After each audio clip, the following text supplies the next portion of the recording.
안녕하세요. 오늘은 환율에 대해서 좀 얘기해 보려고 하는데요. 우리나라 현재 정부의 작년에 환율을 대하는 태도, 그리고 올해 환율을 대하는 태도, 똑같이 환율이 1,400원을 돌파한 위기 상황임에도 불구하고 스탠스가 확 다릅니다.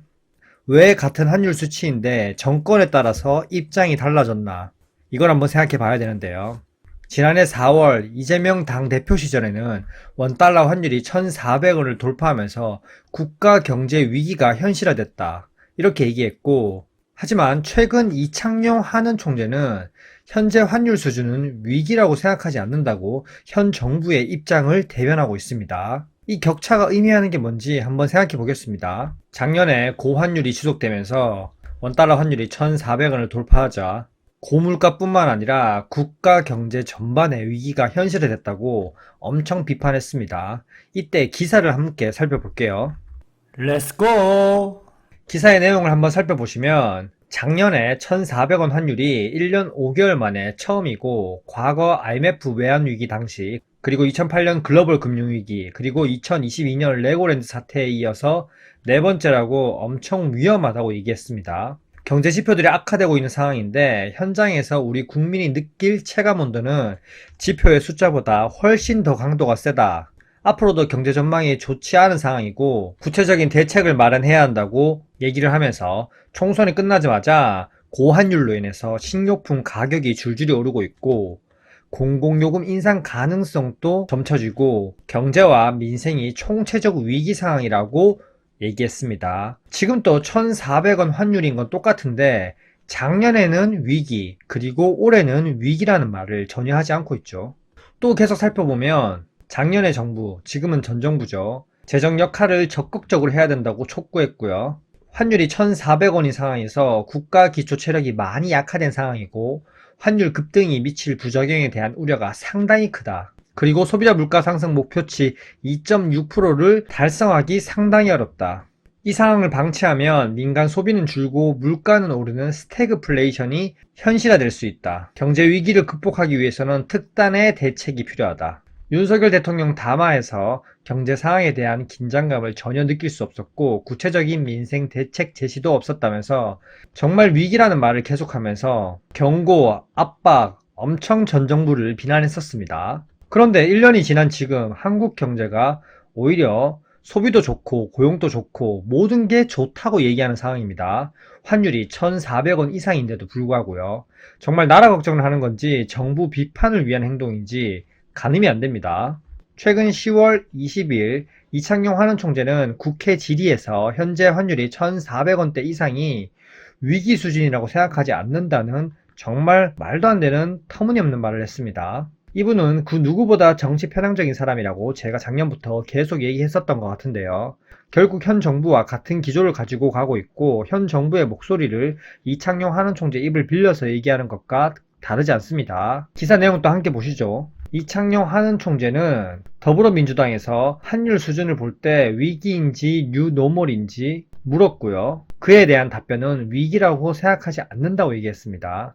정말 짜고 치는 것 같은데요. 이창용 한은 총재는 단기적으로 미국과 중국의 관세 문제, 그리고 우리나라의 관세 문제도 있기 때문에 한 달 전만 해도 환율이 1,360원대였고 이 수준은 안전하다는 거죠. 근데 웃긴 게, 저희가 몇 년 전만 해도 환율은 1,100원에서 1,200원 사이에서 환율이 움직이고 있었습니다. 근데 지금은 오히려 환율 1,360원대가 오히려 안정된 것처럼 마냥 얘기하고 있습니다.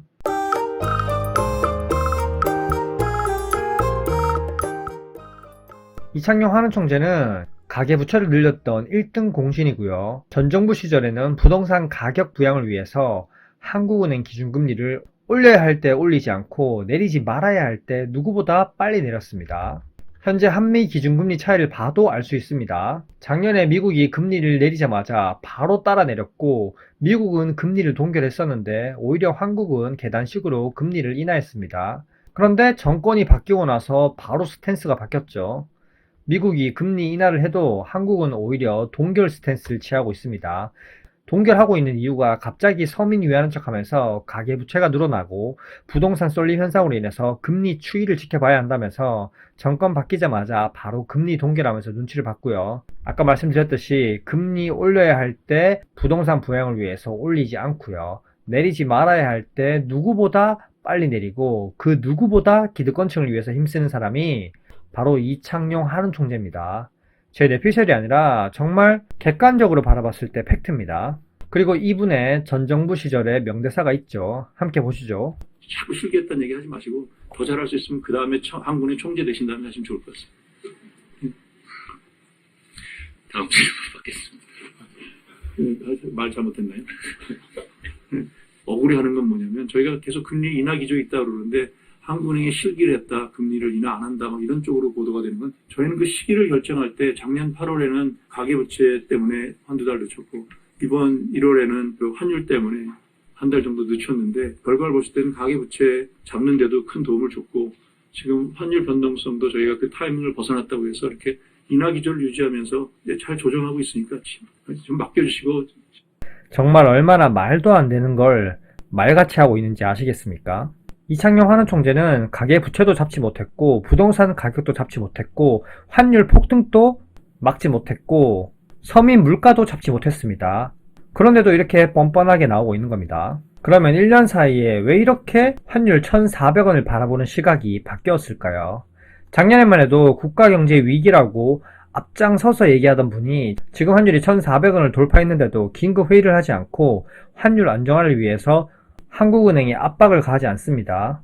오히려 한국은행은 독립적인 기관이라고 얘기하면서 환율 1,400원 돌파가 위기가 아니라고 얘기하고 있는 거죠. 당대표 시절에는 민생과 체감 경제를 강조하면서 환율이 오르면 수입 물가가 오르면서 가계, 소비 심리가 악화될 가능성을 언급하면서 정말 국가 경제 위기라는 말을 계속했었습니다.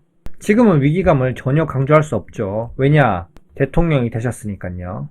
이재명 정부가 잘하고 있다고 얘기해야 하니까요. 정말 답답합니다. 원달러 환율과 달러 인덱스를 겹쳐놓은 그래프입니다. 과거부터 달러 인덱스와 함께 움직였던 게 원달러 환율이었습니다. 하지만 올해 초부터 급격하게 달러 인덱스는 급락했는데 원달러 환율은 급락하지 못하고 버텨지는 모습을 보이면서 달러가 아직까지 바닥이고 약간 반등했는데 오히려 달러 강세로 얘기하면서 원화 약세를 합리화하고 있습니다. 이렇게 고환율을 장기간 지속하게 되니까 수입 물가 상승은 당연하고요. 기업은 원가 부담을 느끼고 있고요. 서민 경제 소비 여력이 줄어들고 있습니다. 근데 오히려 언론에서는 최근 소비가 좋다고 얘기하고 있죠. 세금 끌어다가 민생 소비 쿠폰 뿌리니까 그렇죠. 이런 거에 속으면 안 됩니다. 결국 다 우리 세금이고 미래 세대가 갚아야 할 세금입니다. 고환율로 인한 누적 피해가 쌓여가고 있는데 과거에는 위기, 지금은 아니다. 이렇게 말도 안 되는 소리를 하고 있는 거죠. 오로지 환율이 이렇게 지금 오른 게 미국과의 무역 협상, 미중 갈등, 그리고 달러의 상대적 강세, 그리고 옆나라 일본의 엔화 약세에 동조됐다고 얘기하고 있습니다. 엔화가 강세일 때 원화 강세로 동조가 됐나요? 절대 아니거든요. 계속적으로 외부 핑계만 대고 있습니다. 작년보다 한국 경제 상황이 더 좋아진 것 같지 않은데 국채를 발행하면서 무분별하게 돈을 뿌려서 오히려 경제 지표들이 좋아 보이게 착시 현상을 일으키는 건 아닐까요? 환율이 지금 추세적으로 보시면 1,450원까지 그리고 그 이상도 열려 있습니다. 이렇게 환율이 계속적으로 고공행진하는 이유는 한국 내부의 구조적인 문제가 더 큽니다. 현재까지 내용이 괜찮으셨다면 구독과 좋아요 부탁드릴게요. 안녕.